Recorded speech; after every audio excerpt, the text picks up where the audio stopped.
And alhamdulillah that Allah subhanahu wa ta'ala had blessed us with another day that we are able to fast. May Allah accept our fasting. Allahumma ameen, ya Rabbil Alameen. And still we are talking about the home of the kings and the queens. What is the home of the kings and the queens? What is the home of the kings and the queens? Jannah. Okay. Who is here thinks himself that he is a king? Just raise your hand. So the believers will be the kings of the hereafter. Okay, amongst the sisters, who is here thinks herself that she is a queen? MashaAllah. The sisters are queens in dunya and in the hereafter, inshaAllah. May Allah bless you all. Allahumma ameen ya Rabbil Alameen.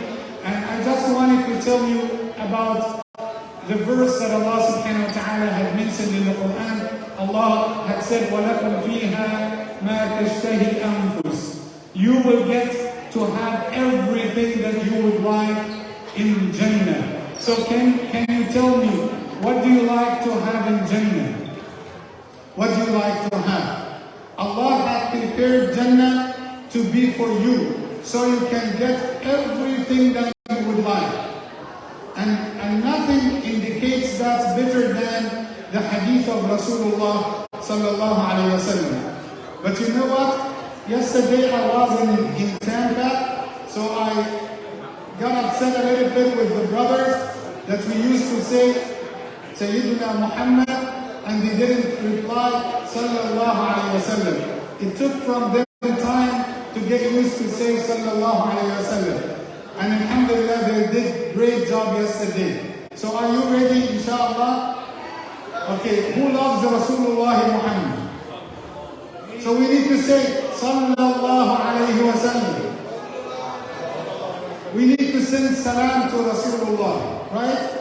Okay, so I wanted just to share this hadith, but really I cannot share it while still people are talking because I need your attention for 5 minutes, just 5 minutes, then we can move to the dua, inshallah. Rasulullah Muhammad, Allahu Akbar, mashallah. See the people of Richey, mashallah. They are eager, exactly.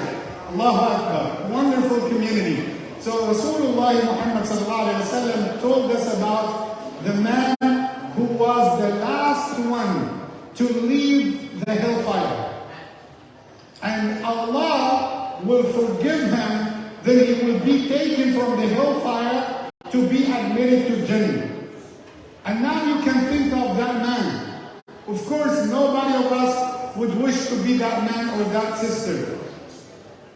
But he is the person who has the least faith, the least iman. And he will stay in the hellfire for a while. Allah knows how long. Then Allah will forgive him, and Allah will bring him to the gates of Jannah. And Allah will say to him, "O my servant, enter Jannah." Remember, the last one to be taken out from the hellfire, and he will be the last one to enter Jannah. So that man will enter to Jannah, and he will imagine Jannah that it is full. Then he will talk to Allah and he will say to Allah, "Oh Allah, I found Jannah occupied. No space for me. No a single room for me." So Allah subhanahu wa ta'ala will say, "Go back and check." Then he will go back and he will find that Jannah is full. And Allah subhanahu wa ta'ala will say to him, "Make a wish. Tell me, what do you like?" He will say to Allah, I wish to get the kingdom of the entire world, the dunya. As I used to hear in dunya, he used to hear about Qarun, he used to hear about lots of people, he used to hear about nowadays, he used to hear about Bill Gates, about Elon Musk, about all those people. So he said to Allah, "Oh Allah, I wanted to get everything in dunya to be for me." So what do you think? That is the one who had the least iman. So Allah would say, out of my generosity, out of my mercy, you will get the whole kingdom of dunya and 10 times over. 10 times over. Then the man will be surprised and will say to Allah, "Oh Allah, are you making fun of me? Like, atahza'u bi, you are Rabbul Alameen. Are you I did little. I do not deserve it." Rasulullah sallallahu alayhi wa sallam smiled. And the one who narrated the hadith had smiled. And they asked the man, "Why do you smile?" He said, "Because Rasulullah had laughed and smiled, and because Allah Himself had smiled. Because of this man, that he does not believe the generosity of Allah subhanahu wa ta'ala." So we are dealing with Allah al-Kareem. When you ask Allah, ask the highest levels of Jannah, and not only to ask, but try to work. So what you will like in dunya, you will get. You know what? We have a narration. Maybe this is the first time ever that you have heard this narration. Sometimes people are different. What do you like? If I were to ask Brother Muhammad Ali, our Hafiz, Brother Zahid, if I were to ask Brother Hamza, if I were to ask Brother Khan, if I were to ask Brother Ashmir, Brother Rashad, what do you like? What makes you enjoy? Dr. Rahim, Dr. Yusuf, okay? So what do you like? What makes you enjoy? Maybe someone would say, okay, I like to make barbecue. Another one says, I like fishing, okay? Maybe someone says, I want to go cruise. Somebody might say, okay, I want to go to play basketball. Someone might say, okay, I like to lay down on my couch, reclining and watch the TV. So we are different in our enjoyment, right? Rasulullah Muhammad sallallahu alaihi wasallam said that the people of Jannah, everyone will get Jannah according to his way of enjoyment. Allah has prepared Jannah like that. And not only this, you know what? When it comes even to the agriculture, there is a narration. Rasulullah sallallahu alaihi wasallam said, someone in Jannah would like to put the seeds and to get the cultivation, to get the harvest. And just he will talk by himself, just in his heart. And all of a sudden, he will see the angels of Allah are knocking his door. And they will come to him. They will say to him, Allah the Almighty had told us about your wish that you have in your heart, that you wanted to do agriculture. Allah had sent us with the seeds so we can help you. The angels will help them. My point here, whatever you will ask in Jannah, that's why I'm telling my brothers and sisters, we are not the seekers of dunya. The Muslims, so think about this. How long you are going to live? 80 years?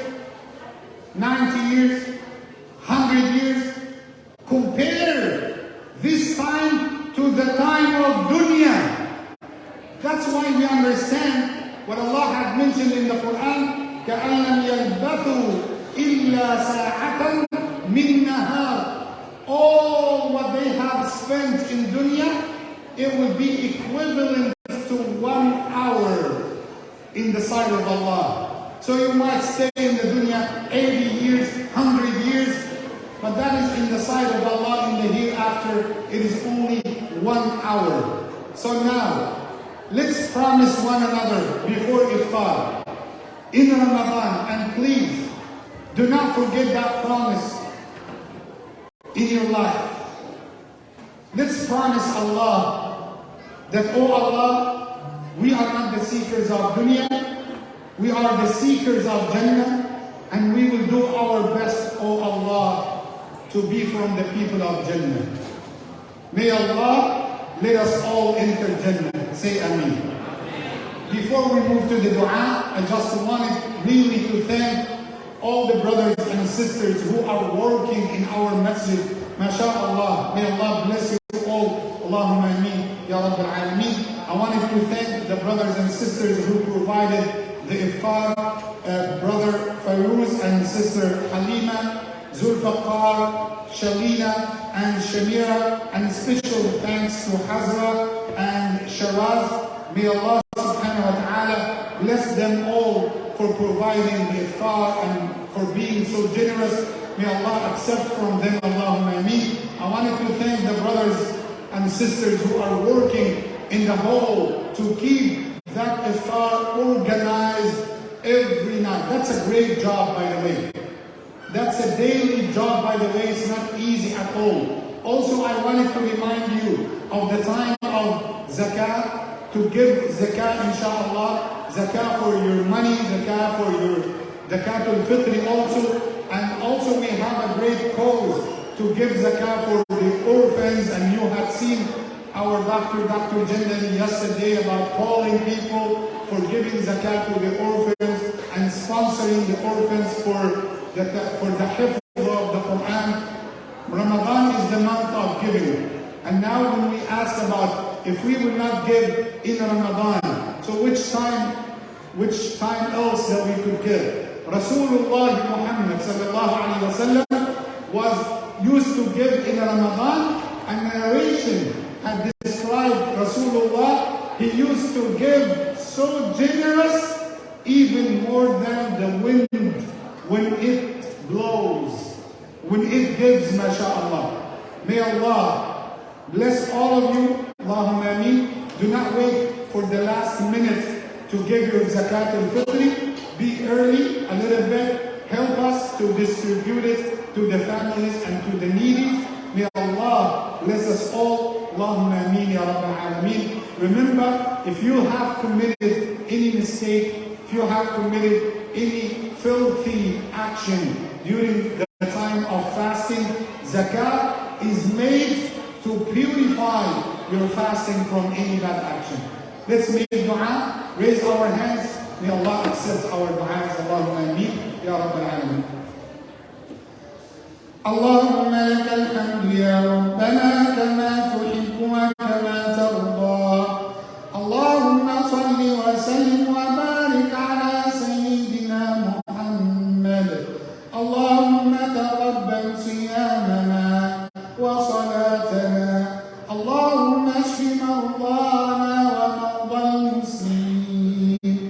Allahumma tawalla amrana wa ahsin khalasana wa fukka asrana wa tawaffana wa anta radin anna ya kareem. Allahumma ansur al-islam wa a'izz al-muslimin. Allahumma harrir al-masjid al-aqsa al-asir. Allahumma kun عونا لإخواننا في كل مكان. ربنا آتنا في الدنيا حسنة وفي الآخرة حسنة وقنا عذاب النار.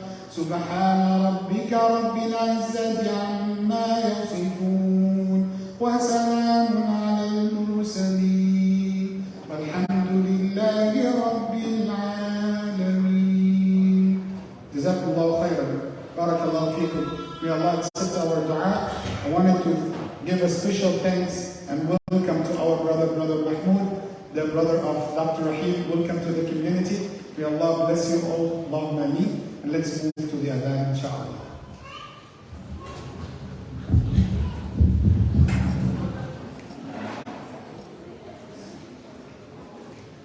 Allahu Akbar,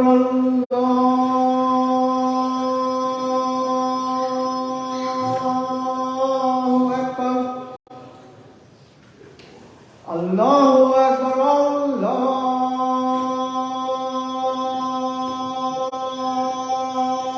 Akbar. Ashhadu anna la ilaha illallah. أشهد أن لا إله إلا الله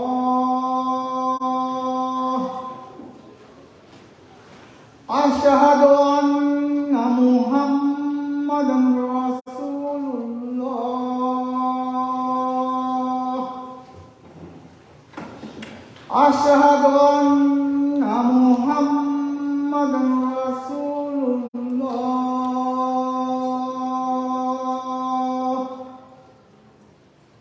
حي على الصلاة حي على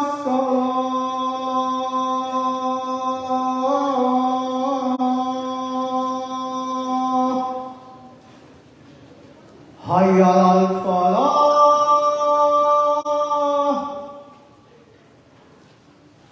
حي على الفلاح